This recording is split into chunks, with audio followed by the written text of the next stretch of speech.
After last week's site visits for families and survivors, today members of local news outlets were allowed to go inside the Pulse nightclub building for the first time. Nancy and I were the representatives from WESH 2 who went inside. We had to agree to not bring any cameras, cell phones in order to enter the site. Our management agreed to that because despite this being a visual medium where we show you things, it's important that we as journalists see this site after so many years of reporting on what happened there. So we want to take a few minutes now to walk you through some of our observations. First is what we saw as we first entered. We walked into the club the same way families did last week. We took that same path through a tented entrance that led us to the front door of Pulse, where most people would have entered when it was open.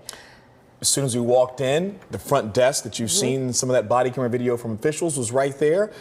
To the right was main dance floor. To the left, bathrooms, another bar area. But right above us, we could see the light fixtures. We could see the chandeliers. We could see what looked like a nightclub that was still there. We were struck actually by how much of Pulse still is Pulse, right? The club that so many people probably remember. The posters, as you mentioned, disco balls were still glistening above our heads. So that was a little surreal to see so many aspects of the club still in place. One thing that was missing was parts of the dance floor where I presume the majority of the shooting and the victims happened. And so they ripped that part out. But for most of the club, things were still in place as they were. We did see some holes, not sure if those are bullet holes or things that may have been mounted there, but TVs were still mounted. Other structures were still inside of there. Giant speakers are still in there. And I think that one thing that struck us both was the size of the club. From the outside, we've always said that it seemed small. And we've been hearing that how many people were there that night. But inside the club, at least from our vantage point,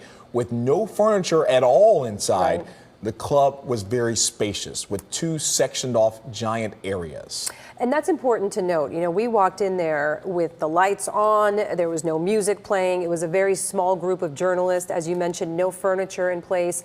So for us, it felt spacious, right? But the club, almost to describe it, had like different compartments. And so it's very easy to imagine how confusing and chaotic it would be in an emergency, right? If it's dark, if music is blasting, to get out of there and find an exit. And we know a lot of the people who were wounded or passed away, it was their first time there.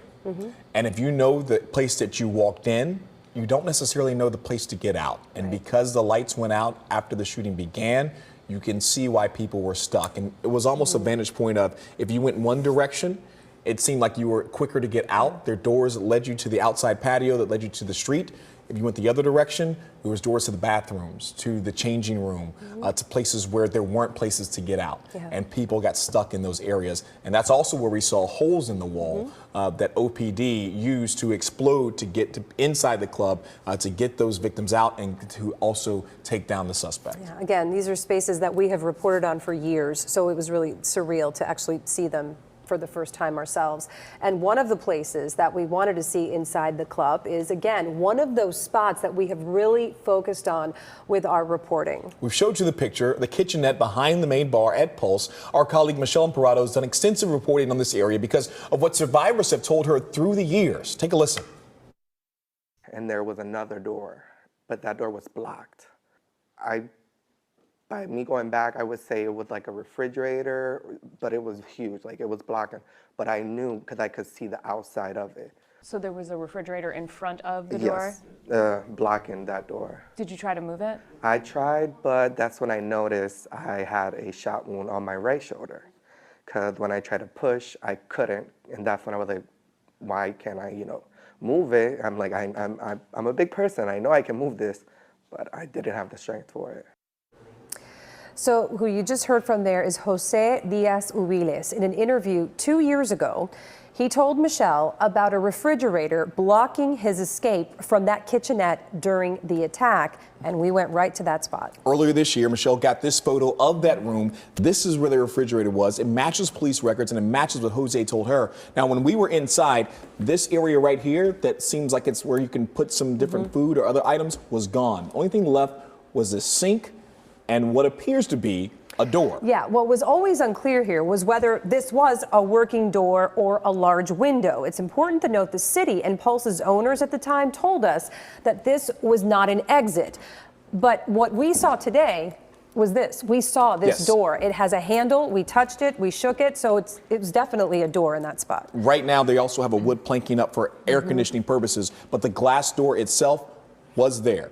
Now, the city told us as they offered us through this media walkthrough an effort to be transparent following many family members and survivor visits over the last week, and we were able to try to figure out exactly where their questions lined up with what we were able to see inside. The hope here from all of these visits last week and this week is that people can possibly move forward in the healing process as that new memorial project gets underway. So the big question, was it a success? You know, the answer is very different for each of the 170 people who visited last week.